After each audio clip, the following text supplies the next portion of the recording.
All right, this is going to be a quick one because you're going to be doing all the heavy lifting. At this point, your switch statement should be full of 25 different cases, such that I could say E3, and boom, E3 gets colored in.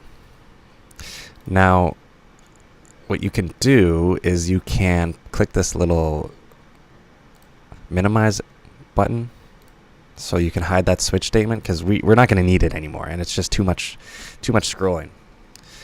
So you should have something like this. We assume they miss, but obviously they can hit, and if they hit, they win. So your task is to basically create a scenario or to get your program such that you can actually hit the ship, the opponent's ship, and wherever that location may be. So I'll get you started. We're going to need another number, and let's call this one opponent ship tile. So this is actually going to be where their ship is. Now, you're probably going to want to generate a random location for this ship tile. It wouldn't be a very entertaining game if their ship spawned in the same spot every time.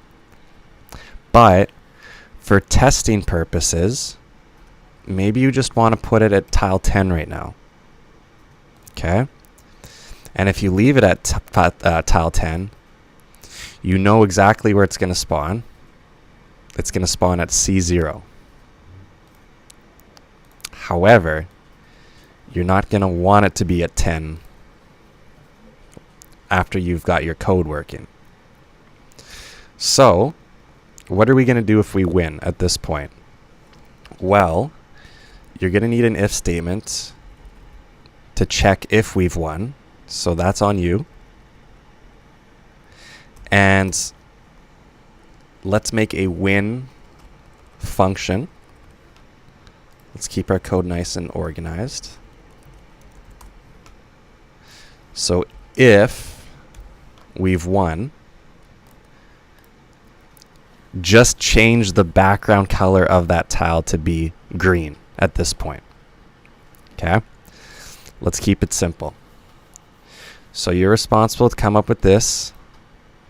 You're responsible for changing the background color of that winning tile to be green or some other color.